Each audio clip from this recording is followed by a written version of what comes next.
we have got some more exciting new updates to Jonathan Hickman's Ultimate Spider-Man. Stick around to the end of the video to catch all the details.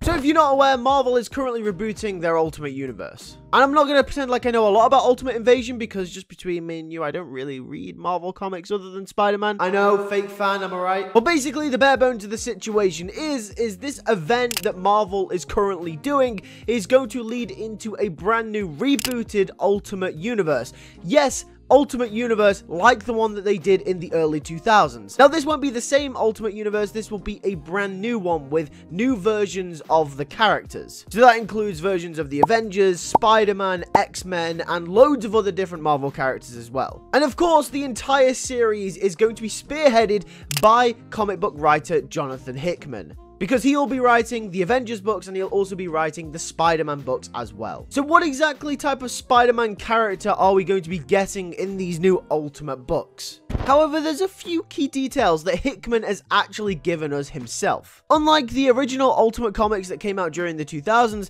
this version of the comic will not tackle his origin story, but rather will follow Peter Parker during his later years as Spider-Man. Well, how do we know this, you ask? Well, Hickman has described this book as following a version of Peter Parker like Peter B. Parker. Now, this is really exciting because this implies a bunch of new things. The first thing that people will gravitate towards and be excited about is the prospect of Peter and Mary Jane being married and together once again. One of the many things that people have been very vocal about, including myself in the current run of the Amazing Spider-Man comics, is the lack of growth that Peter Parker has endured for a good 20 years now. However, this comic seems to be telling a story with a version of Peter Parker that has gone through the development that the fans would have liked to have seen him go through in the 616 continuity. Ultimate Spider-Man proves to provide a version of the character that we probably should have in the mainline continuity. Not only does this mean that we potentially might have Peter and MJ back together again, maybe even with a kid on the way, who knows, but it also means that we're going to get new and fresh stories on top of that as well. Another thing that I think the adaptations and the modern comics don't do very well is telling new and original stories. For example, the modern comics rehash everything that we've seen a million times before. Oh, Peter's broke again?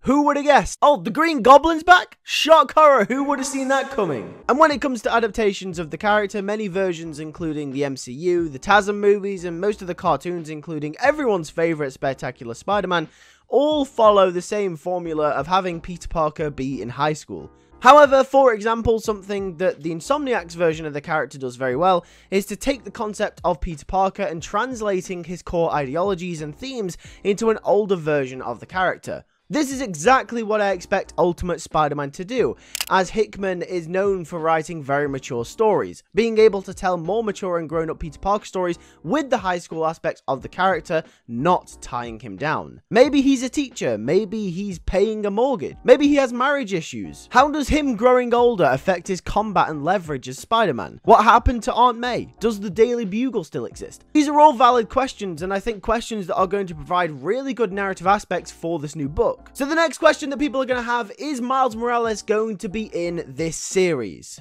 Now, from the research that I have done, I can't find anything to suggest that this run will have Miles Morales in it. There's a chance that he could appear during the run as a brand new version of the character. However, the current Ultimate version of Spider-Man from the original universe is residing in the 616 universe. Yeah, I know it's very confusing. We've got old and new versions of the characters from the Ultimate universe, and we've got 616. It's all really confusing. So unless some kind of crossover happens, or unless Hickman decides to introduce his own version of Miles, currently there is nothing to suggest his existence. And by far the most confusing thing in that reveal trailer is going to be Peter switching between the classic red and blue costume, the symbiote costume, Ben Reilly's sensational Spider-Man suit, and of course Spider-Man 2099, aka Miguel O'Hara. People had a few theories on what this could mean. The first theory is that Ultimate Spider-Man will be a multiverse story. With the success of the Spider-Verse films, writing a comic dedicated to exploring the Spider-Verse would be wildly successful, and switching the suits could just be a way of representing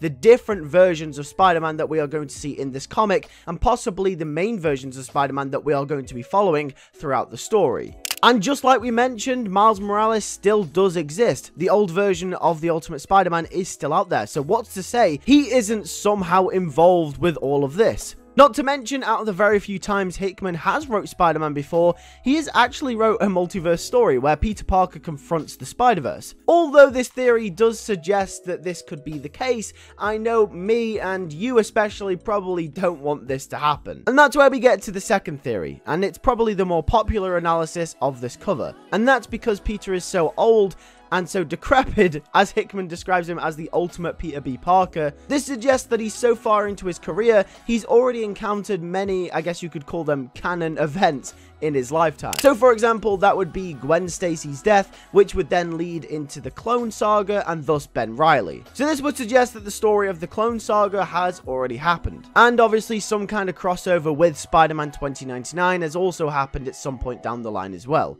But why is the symbiote there? Honestly, I don't really know. I think the symbiote is just going to be a part of whatever story Hickman is writing.